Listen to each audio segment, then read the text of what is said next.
What's going on, guys? Welcome back to The Commodity. I'm Fez, and today we're taking a look at Defunctland, the demise of Australia's biggest theme park, Wonderland Sydney. I don't even know what Wonderland Sydney is, but guys, just to let you know, I do have a gaming channel. Link will be down in the description. But let's go ahead and jump into this. So if you like this video, hit the subscribe button, bell notification, hit the like button as well, and let's jump in. In the summer of 2004, a large shipment arrived at a zoo in South Dakota called Reptile Gardens. The package was humongous, even for the zoo that was used to receiving shipments of abnormally large animals. Reptile Gardens was expecting the package, but it was still shocking to see the Head is at this end, and then there's holes. Giggity. abnormally large animals. Reptile Gardens was expecting the package, but it was still shocking to see the contents in person. The shipment was a 16-foot crocodile named Maniac. Not giggity. The 34-year-old creature was born in captivity in Australia and got his name after killing other crocodiles in its habitat. Damn. For the previous 14 years, Maniac had been on display at the Australia Wildlife Park, where he witnessed the rise and fall of one of Australia's most popular theme parks. I wonder if he wrote a book about it.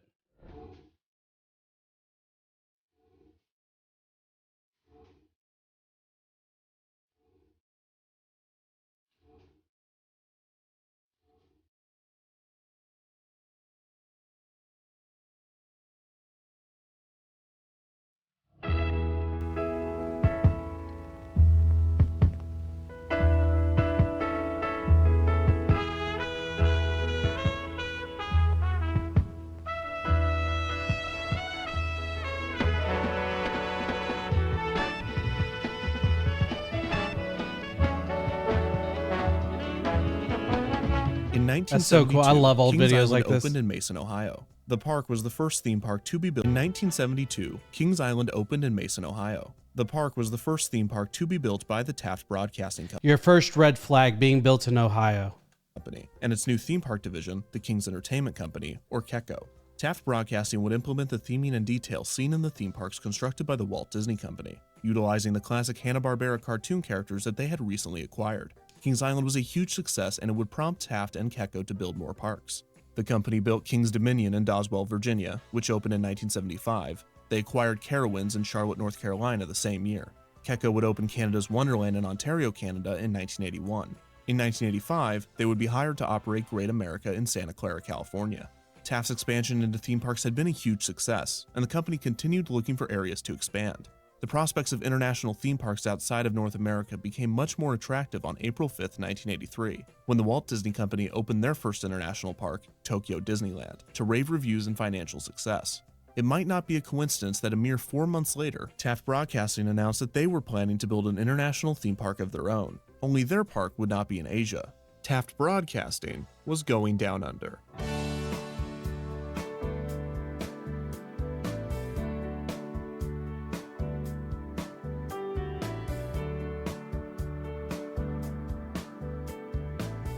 In 1983, Sydney, Australia was home to over 3 million people. Despite a wide array of entertainment options and a thriving art scene, the city only had one notable amusement park named the Harborside Amusement Park. The park had opened under the name Luna Park in 1935, where it had operated for over 40 years. After a tragic ride fire in 1979, the park was closed and mostly demolished, with some of its attractions being sent to the small Magic Kingdom Park just south of Sydney. Luna Park's ownership was changed, and the park, now missing most of its signature features and attractions, reopened in 1982 as Harborside Amusement Park. Local developers took notice of the controversy and instability of the park and began to consider building an all-new theme park for Sydney.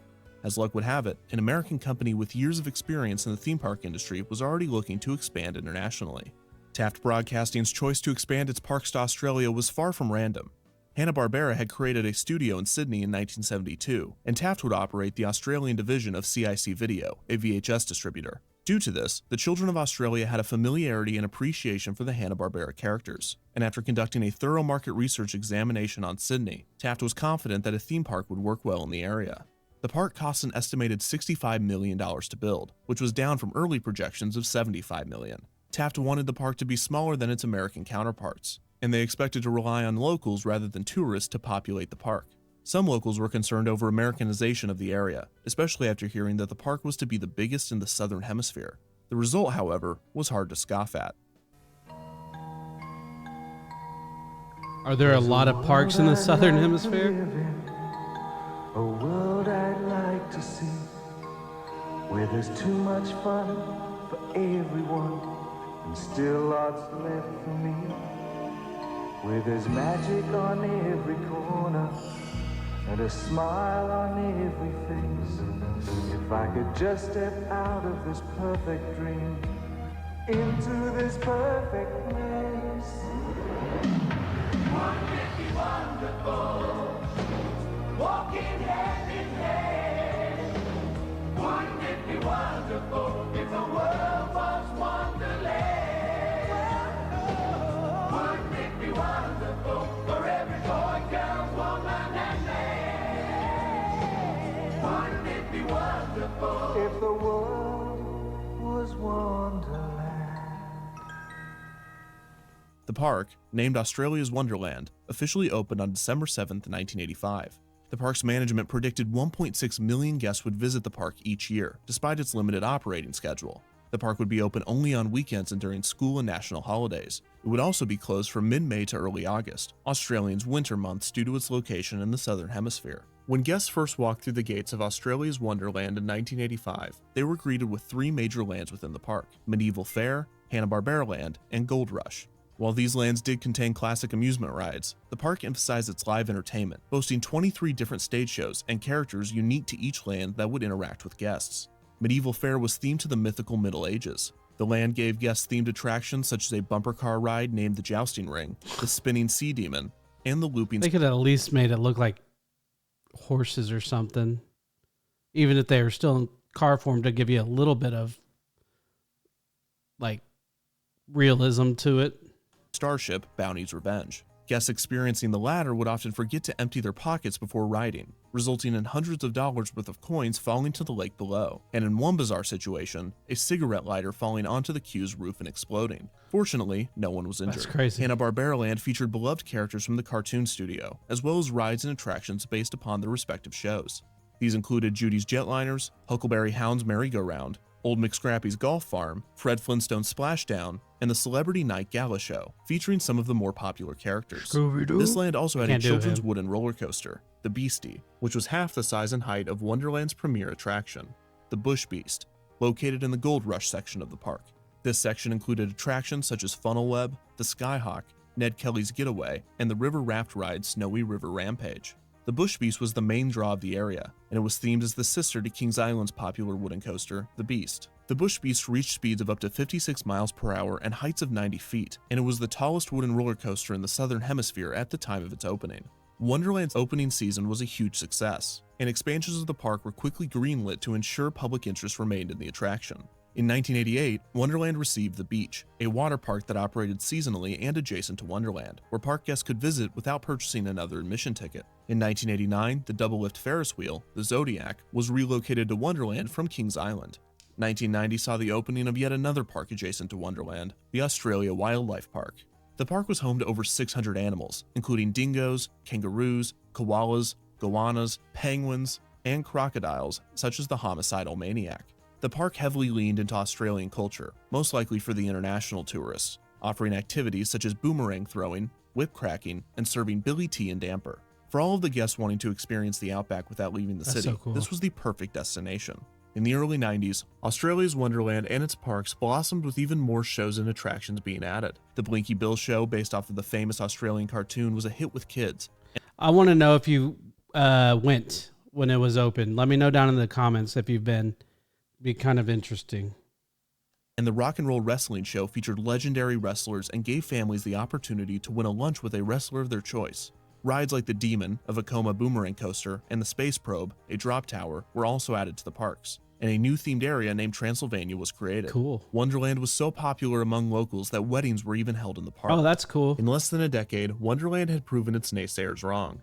Those who visited Wonderland had overwhelmingly positive experiences. Likewise, the park knew what guests wanted, and actively sought to provide fun, high-quality entertainment for the whole family. When Keko Entertainment was bought by Paramount in 1992, Wonderland was the only park out of the original 6 TAF parks to remain under local management, avoiding the era of painful intellectual property tie-ins that other parks such as Kings Island would experience.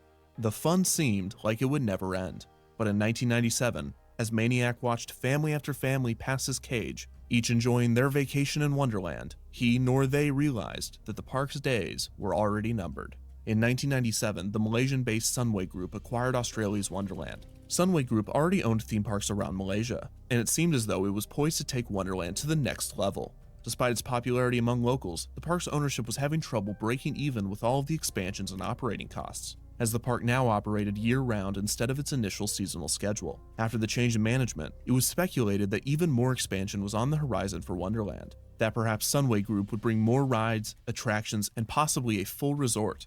The Sunway Group added the Skyrider attraction in 1997, changed the park's name to Wonderland Sydney to coordinate with the Olympics coming to the city in 2000, and brought properties from Marvel Comics and Cartoon Network to the park in 2002, which also brought a revamped welcome sign featuring Spider-Man and the Hulk. Popular Marvel characters now roam the parks, offering meet and greets and autographs, and a Powerpuff Girls live stage show was added.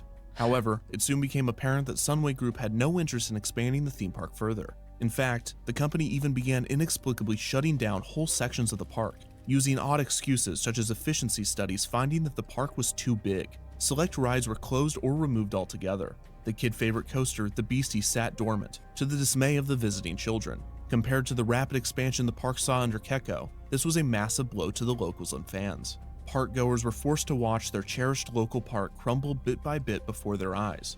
In early 2004, after a slow, painful descent into disrepair, Sunway Group announced that they would be closing Wonderland Sydney. And on April 26, 2004, Wonderland Sydney closed its doors. It's really upset the Hulk. Captain America's staying brave. Hang tough, troopers. But no one cheers when a fun park dies. It's been many Captain America in Sydney. That's kind of funny. days here. There's Captain, the British version. I'm amazed they didn't use him instead. Early mornings to late at night. And a lot of friends. Had great times. For 18 years, Wonderland Sydney has cheered up, frightened and exhilarated patrons with its Just for Fun theme. Today, park security was doing its best to keep the fun going for staff arriving for their last day on the job. I'm feeling kinda lonely too, if you don't mind. Can I sit down here beside you?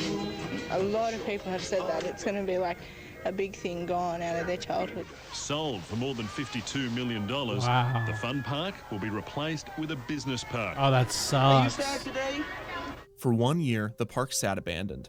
Rides were removed seemingly without agenda or haste. As the months went on, various attractions such as Bounty's Revenge, the Great Balloon Race, Galleon's Graveyard, Little Monsters Flying School, and the Broken Hill Mill Games Arcade were all sold and moved off of the property. By June of 2004, the Bush Beast train cars would be sitting on top of the lift hill while other trains were removed from the ride. During the same month, the park was used by the soldiers of the Reserve Response Force as training grounds. The worst part of the way in which the Sunway Group handled the park's closing was its treatment, or lack thereof, of the animals in Australia Wildlife Park. While Maniac and a few others were relocated, many of the other animals were not. Due to this, former park employees began breaking into Wonderland Sydney to rescue the animals that had Really? been Good forgotten. job. In 2005, the demolition was halted and prolonged over an improper license dispute the demolition company was in possession of. There was an incident in 2005 where a man fell from the defunct Space Probe ride and sustained back injuries, although it was unclear why he was up there or what he was doing. In August of 2005, the Bush Beast was finally ripped from the ground and demolished. The Marvel superhero-themed Wow. front gate was detached That's and sold crazy. for $1,000 to a junkyard in Londonderry, where it still remains to this day. Even after the quick descent and abrupt closure, the question on every local and every Wonderland fan's minds was, why? Why did this beloved park, in the height of its I was popularity, 11 close when its that doors? video was made. Sunway Group did give a reason, multiple actually. The company's CEO listed the September 11th attacks, the 2002 Bali bombings, the collapse of HIH insurance, the SARS virus, the bird flu virus, consistent losses during the Asian financial crisis, the collapse of Ansett Australia, the Iraq War, and the 2003 bushfires as the reasoning for the park's closure. However, it was obvious to everyone else I'm guessing I'm the only person that read this 2 GB as 2 gigabytes. That's where my brain went. 2003 bushfires as the reasoning for the park's closure. However, it was obvious to everyone else that it was the Sunway Group's lack of updates and poor management that sealed Wonderland's fate. They took a lucrative offer for the land beneath the park, selling it for over $50 million, a price similar to what they bought it for, And just like that, Wonderland's fate was sealed.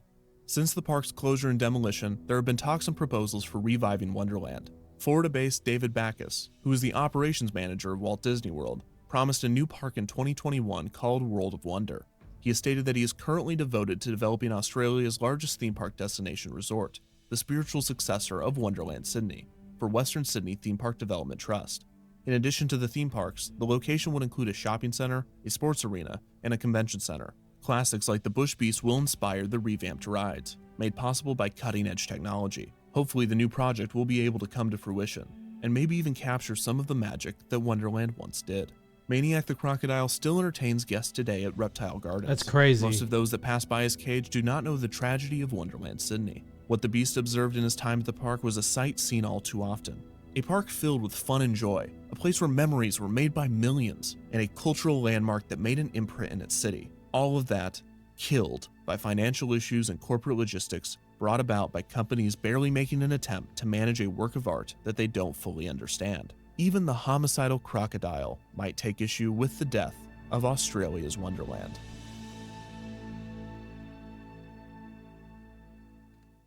Wow. Okay. Yeah. I never even heard of the company that, when it was here in the States. But pretty interesting. To be fair, we have a lot of theme parks, especially during the 90s. I was in Tennessee at the time. We had Dollywood, which was Dolly Parton's, which is still going strong right now. And then we had in Nashville, what was that called? What's it called? Crap, I can't even think of what it was called. It was awesome though. We had season tickets. We go all the time. Shoot. Why am I going blank? It was named after the country music city. Man, I'm really going blank because I've been to that place a million times. I'm really going blank. I'm sure somebody in the comments can remind me. But then when I moved to Texas, we had Six Flags is everywhere. It's actually, I think, second or third in the world for largest theme parks, revenue-wise. We have one in Dallas. We had one in San Antonio. I think there's one in Houston. I might be wrong, though. And then, of course, we have SeaWorld, which Shamu no longer is there, obviously, for good reason. Opryland, because you have the Grand Ole Opry is where it's a music hall for people, for very, very specific type of people that get to play there. And then you had the Opryland Hotel, and then you had the Opryland theme park. And the theme park is now gone, and they put a giant mall. It's called Opry Mills Mall or something like that. But so I never heard of it. It may have been regional at the time. But yeah, let me know down in the comments if you've been there. But guys, I hope y'all enjoyed the video. Hit the subscribe button, like button, hit the bell notification. Again, down in the description, link to my gaming channel. And until next time, bye.